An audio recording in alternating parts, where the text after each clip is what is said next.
Hi everyone, Coach Windows here. Welcome back to the Alignment Architect. Please continue to like and subscribe. The feedback has been fantastic. Thank you so much. Today is a wonderful tool I'm going to show you that I sit down with my clients and we use to map out a little bit of a life plan, or it might be to do with their football or their cricket, or they're going to get a job, or they're going to university. So we can create some sort of idea of what good looks like for them. But first of all, we've got to get a little bit more self-aware and start to ask ourselves some questions about your identity and who are you and what shows up on a day-to-day basis that you maybe sometimes are not aware of that could be getting in the way of you having a good day. It's called a SWOT analysis, and obviously you can see on the board it stands for strengths, weaknesses, opportunities and threats. Inside the top framework, strengths and weaknesses, they're the things we know inside ourselves.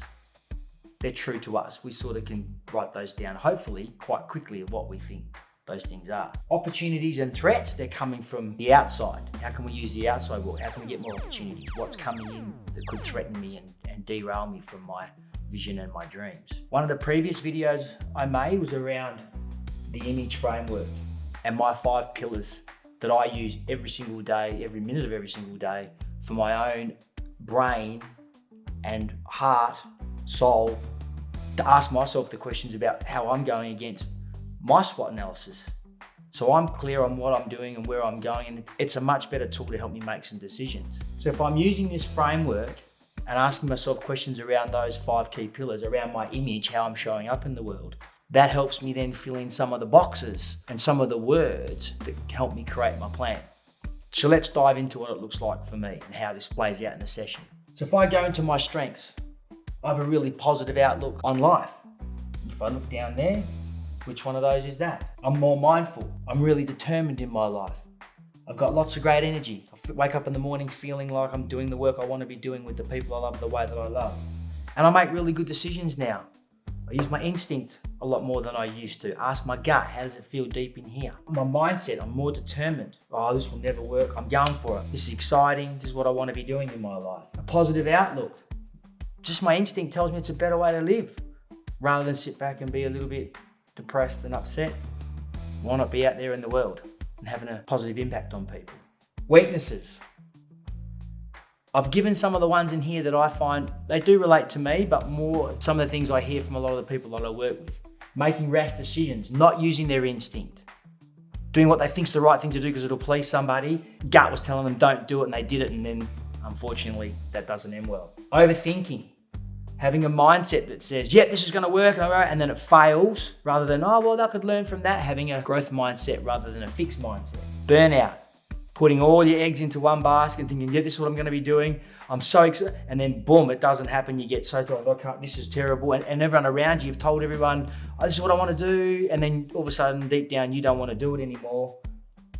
Geez, I need some grit now because I'm going to have to stay in this. Why wasn't I aware? Why did I use my words to tell people this is what I wanted? And then now I don't even like the thing that I'm doing. So be very careful of burnout and assumptions. Guessing that things are going to be the way they are. In my brain, I call it the predictor file. As soon as something comes up, my brain predicts what's going to happen tomorrow, next week, the week after. Oh, in a year's time, if that happens, that's going to happen. When I don't really know the answer to that. If I become a bit more mindful and I could use my mindset and become far more aware of, stop for a second, I don't know what's going to happen in the future. It makes it a bit easier for me. So that's some of the things going on inside. Right, let's look on the outside. Let's some about positive self-talk. Got this. I can do this.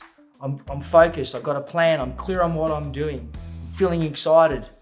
Really aware. I've got a really good mindset. Gut's telling me I'm in the mood. I've got the grit and my energy levels are really high. Well, that's some really good self-talk you could build off the back of that. To journal. That's a great opportunity for anyone that's not doing that so far. How did you go before the session? What were you looking to do? Or what happened after it?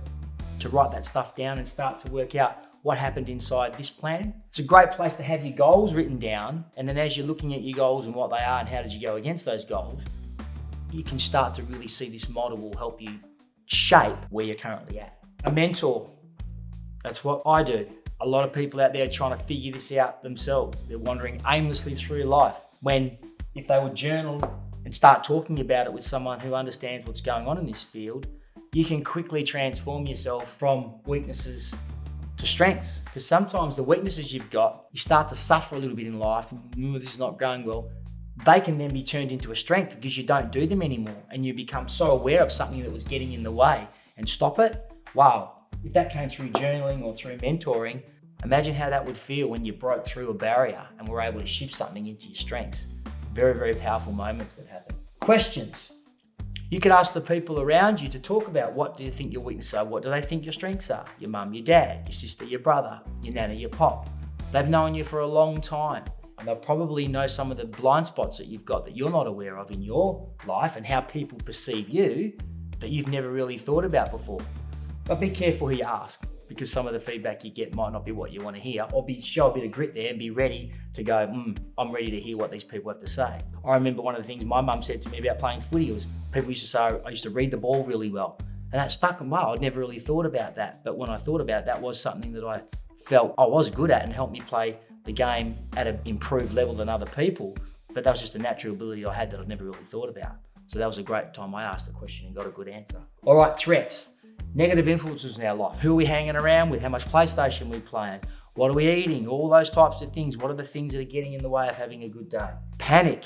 Soon as something comes up that wasn't supposed to be in our plan, we panic. Oh, get that wobble and that funk. You've heard me say that many times. Too much pressure on yourself. You've heard me say before. Actions, not the outcome. If I've got a journal and I'm writing down and I know what the actions are that I need, I've got a plan, it's the last video I did, then the plan's the plan, stick to the plan. If it works out, great. If it doesn't, I get some feedback and I get back to work on what I could do better. And the number one thing that all kids are doing and I think we all do is we're comparing ourselves. Well, they're making this score and they're playing, they're getting 30 touches and they're getting good results and I'm not. So that means I'm no good. Absolute rubbish. No one is like you. You are you. So, allowing your best self to lead, definitely a tool I would suggest. Grab a piece of paper, get a square, strengths, weaknesses, opportunities, and threats. Write down some of the things you think. Ask some questions to some people to help you fill it out. Put the 5 pillars down there about your image and use those as, well, how well am I using those things in my life right now? And you will find a whole lot of information you probably didn't know. And if you want to get a mentor, hit me down below and send me a direct message and we'll get to work. Good luck.